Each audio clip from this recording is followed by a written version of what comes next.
Guys, welcome to my YouTube channel. क्या हाल है आप सबका? उम्मीद करती हूँ आप सब लोग खैरियत से होंगे। So let's start a new vlog. आज के व्लॉग में मैं आपसे शेयर करने वाली हूँ मैं अपनी हॉस्पिटलाइज जर्नी। जब मैं हॉस्पिटलाइज रही तो मैंने क्या क्या एक्सपीरियंस किया और जापान में मेरा एक्सपीरियंस कैसा रहा है। सो यहाँ पर मैं वो सारी चीज़ें आपके साथ शेयर करूँगी। सो स्टार्ट करते हैं व्लॉग। सो गाइस, यहाँ पर मैं हॉस्पिटलाइज हो चुकी थी और अल्हम्दुलिल्लाह अल्लाह ने मुझे अपनी रहमत से नवाजा है। अल्लाह ने मुझे बेबी गर्ल दी है। I am blessed with the baby girl. So उसके बाद यहाँ पर मैं आपके साथ जो शेयर कर रही हूँ वो यहाँ पे हम केयर यहाँ पर कैसे की जाती है, यहाँ पर खाना कैसे कैसे दिया जाता है जापान में। यहाँ पर सबसे पहले आपसे पूरी डिटेल ले ली जाती है कि आप क्या खाते हैं, आप मुस्लिम हैं नॉन मुस्लिम हैं। सो आपके लिए अलाउ क्या क्या है खाना, हलाल या हराम में से आप सब कुछ खा सकते हैं, हलाल खाते हैं हराम खाते हैं, सारी डिटेल आपसे पहले जब आप चेकअप आपका चल रहा होता है उससे पहले, हॉस्पिटलाइज होने से पहले, ये आपकी सारी डिटेल आपकी ले ली जाती है। सो मैंने हॉस्पिटल में पहले से ही बता रखा था कि मैं मुसलमान हूँ अल्हम्दुलिल्लाह और मैं हलाल खाती हूँ। सो उन्होंने मेरे लिए खाना जो है वो स्पेशली मेरे लिए आता था जो कि सिर्फ हलाल होता था और उसमें कोई भी हराम चीज़ नहीं होती थी।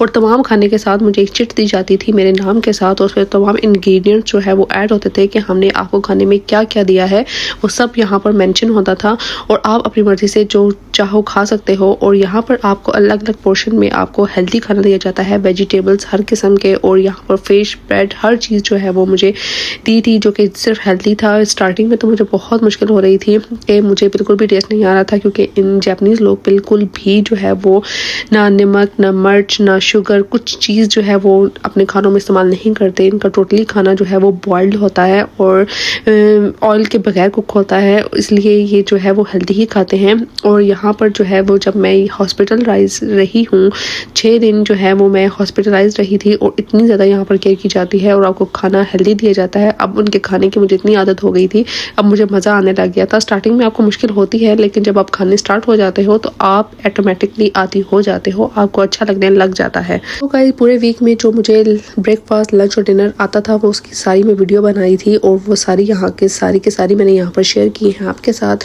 उसके बाद बेबी रूम जो है वो बेबी रूम में रहती थी और सम टाइम वो मेरे पास आती थी और उसके बाद यहाँ पर पूरी डिटेल के साथ यहाँ पर बेबी को रखा जाता है। उसका मेजरमेंट, उसका वेट, उसकी फीडिंग टाइम, हर चीज़ यहाँ पर सेट होती थी। टाइम टू टाइम आप बेबी को फीड करवाते हो, टाइम टू टाइम कितना उसने पिया है, कितना उसका वेट है, कितना उसका फीवर है, हर चीज़ यहाँ पर प्रॉपर चेक होती थी।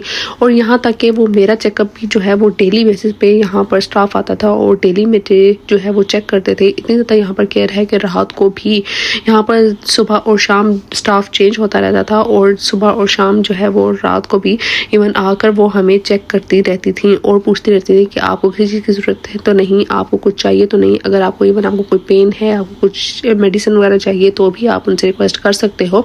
यहाँ पर इतनी ज़्यादा केयर है कि आपको बिल्कुल भी कमी फील नहीं होती घर वालों की। लेकिन वही बात है कि केयर के हिसाब से देखा जाए तो उस हिसाब से आपको कभी फील नहीं होती, लेकिन अपने ही होते हैं। आपको फैमिली यहाँ पर बहुत ज़्यादा याद आती है। सो गाइस, जापान में रूल है कि यहाँ पर सी सेक्शन वालों को 10 डेज़ के लिए हॉस्पिटलाइज होना पड़ता है और जो नेचुरल बर्थ होती है उसमें आपको 1 वीक के लिए हॉस्पिटलाइज होना पड़ता है। सो यहाँ पर इतनी ज़्यादा केयर होती है कि आपको रेस्ट भी मिल जाती है और आपकी केयर भी हो जाती है। डेली आपके बेबी का भी डेली चेकअप होता है, वो भी साथ साथ चलता रहता है और प्रॉपर जब उनको तसल्ली हो जाती है कि माँ और बच्चा दोनों ठीक है तो आपको घर भेज दिया जाता है।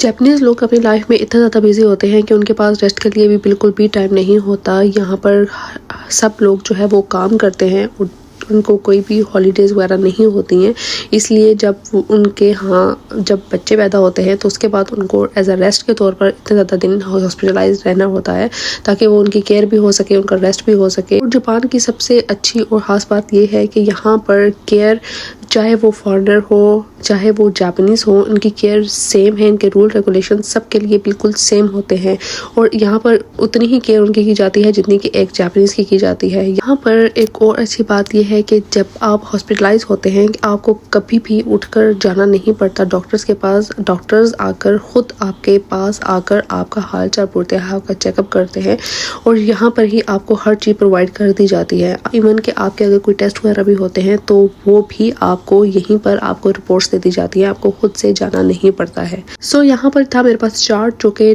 पूरे दिन का होता है और कितने टाइम के बाद आप उसको फीड करवाते हो, कितने टाइम पर उसका फीवर चेक होना है, किस टाइम पर उसको फीड करवाना है, किस टाइम पर उसने कितना पिया है, हर चीज़ की मेजरमेंट यहाँ पर लिखनी होती है। जितने दिन आप हॉस्पिटलाइज रहते हो हर डे का नया चार्ट होता है और वहाँ पर हर रोज़ का आपने उस पर लिखना होता है कि बच्चे ने कितना ज़्यादा फीड किया है और कितना ज़्यादा उसका वेट हुआ है, उसको फीवर कितना है कितना नहीं है, हर चीज़ की डिटेल और इंस्ट्रक्शन के साथ यहाँ पर आपको गाइड किया जाता है कि बच्चे को कैसे आपने संभालना है, कैसे उसकी केयर करनी है, किस तरह उसकी मेजरमेंट और हर चीज़ की जो है वो यहाँ पर डिटेल कैसे लिखनी है, हर चीज़ यहाँ पर आपको डिटेल के साथ बताई जाती है।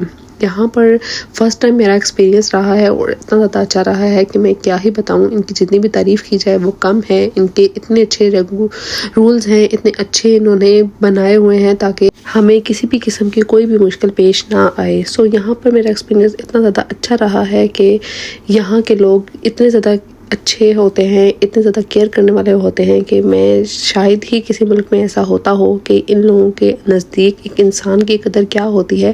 ये यहाँ पर रहकर मैंने बहुत ज़्यादा एक्सपीरियंस किया है, काफ़ी ज़्यादा चीज़ें यहाँ पर रहकर मैंने सीखी और ऑब्ज़र्व की और एक्सपीरियंस की हैं जो कि शायद किसी और मुल्क में ना ही कर सकते हम। सो गाइज़ यहाँ पर वीडियोस वगैरह बिल्कुल भी अलाउ नहीं है, आप बिल्कुल भी वीडियो नहीं बना सकते। लेकिन यहाँ पर मैंने जो भी वीडियोस बनाई हैं वो सब चोरी छुपे बनाई हैं क्योंकि मुझे यहाँ पर इतना ज़्यादा अच्छा लग रहा था सब कुछ कि मैं इस सब को एज अ मेमोरी के तौर पर रखना चाह रही थी और आप लोगों के साथ भी इसको शेयर करना चाह रही थी। जो चीज़ आपको अच्छी लगी उसको ज़रूर दूसरों के साथ शेयर करनी भी चाहिए। यहाँ पर हर चीज़ की फैसिलिटी आपको रूम के अंदर ही मिल जाती है। आपको फ्रिज, आपको बच्चे के दूध तक आपको यहाँ पर आकर खुद देकर जाते हैं। यहाँ पर आपको गर्म करने के लिए भी उठकर कहीं जाना नहीं पड़ता, उसको डायपर चेंज करने के लिए भी आपको ज़्यादा एफर्ट नहीं करनी पड़ती। हर चीज़ आपको यहीं पर आपको फैसिलिटीज़ मुयसर होती हैं। सो गाइज मेरा यहाँ पर एक्सपीरियंस काफ़ी ज़्यादा बेस्ट रहा है। बहुत सारी चीज़ें हैं जो कि मैं सारी नहीं बता पाई हूँ व्लॉग के अंदर क्योंकि अगर मैं बताने बैठूँ तो शायद बहुत ही लंबा व्लॉग हो जाए और ख़त्म भी ना हो। तो व्लॉग को करेंगे यहीं पे एंड। अपना ख्याल रखिएगा, दुआ में याद रखिएगा। जो मेरे चैनल पर न्यू है लाइक और सब्सक्राइब जरूर कीजिएगा। Bye bye, take care and अल्लाह हाफिज़।